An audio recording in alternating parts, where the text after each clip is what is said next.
Hello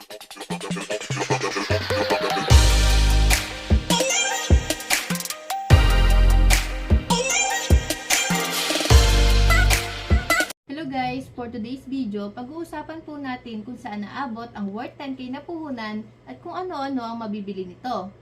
At bukod dyan, magbibigay din po ako ng idea at syempre tips kung ano ang pwede at kailangan mong unahin sa worth 10k na puhunan. At heto po, nagsulat po ako dito ng maisasuggest ko pong pwede nyo pong bilhin sa worth 10k na puhunan. At ito po yung mga fast moving products and items. So ito guys, naglista po ako dito ng coffee na worth 500. Sa worth 500 po na to ay marami na rin po tayong mabibili po dito at iba-ibang klase na rin po katulad ng mga Coffee Co Blanca, Nescafe Orig at mga Great Taste po. At sa pangalawa naman guys, meron po tayong mantika. Sa mantika naman po is 1,050 po ang nilagay ko po dito kasi po per galon po ang binibili ko na 19 liters po ito. Mas malaki po kasi ang kita natin pag tayo po ay nagre-repack ng mantika. Sa susunod naman guys is soft drinks. So ayun guys, kung alam niyo naman po na kahit po saan tayo magpunta is mabili po yung soft drinks, di ba? Ang case po kasi na malaki na soft drinks na Coke Kasalo is 280 at yung maliit naman po is 180. So pwede na po tayo siguro makabili dito ng tig-dalawa.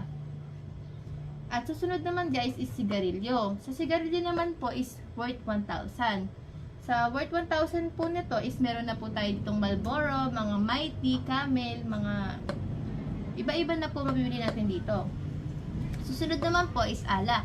Sa alak naman po is meron na rin po tayo mabili dito ng mga Emperador. Mga Emperador Double Lights, mga lights, Mojito, The Bar, ganon, gin. Meron din po tayong egg dito. Sa egg naman po is 460 po. 2 tray na po ang mabili natin dito. Sa condiments naman po is worth 500.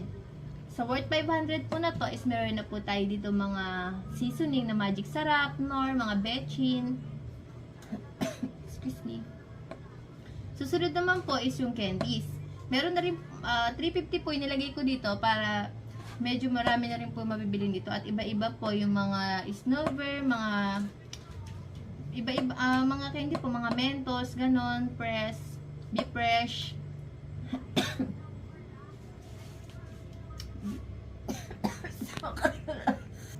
Sorry guys, ayun, uminom lang po tayo.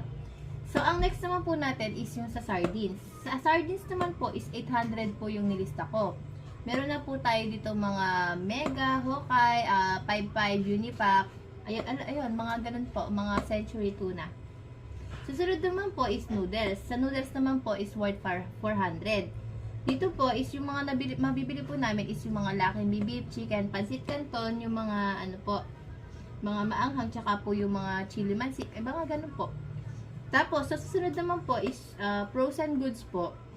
Worth 550 po siya. Meron na po tayo dito mga skinless, mga hotdog po, longganisa. Ayun, mga ganun po. Susunod po natin is yung shampoo. Sa shampoo naman po is worth 240. Meron na po tayo dito mga Sunsilk Green, Pink, Cream Silk, Dove, Head and Shoulder. Ayun, marami na rin po. Yung detergent naman po natin is worth 300. Meron na po tayo dito mga Downy na mga Surf, Downy, Lala, tsaka po yung mga Del. Sa Colgate naman guys, meron din po tayo dito worth 150. Meron po tayo dito mga Happy, Colgate, mga Close-Up, ayan, ganyan po. Sa pang 16 po natin is meron po tayo dito yung junk food. Sa junk foods naman po is worth 500. So worth 500 po na to, marami na rin po tayo mabibili dito. Meron po tayo dito mga Nova, mga Bicat, mga Martis, marami na po. Panghuli naman po natin, meron po tayo dito Frosty at syempre plastic ng yelo para ano po, syempre yung yelo po, di ba, mabili. Worth 280 naman po siya dito. So tinotal ko po siya na lahat is worth 10k na po siya. Kung gusto niyo po mag-start ng maliit na business sa worth 10k, ito po yung mga masasuggest namin sa inyo guys.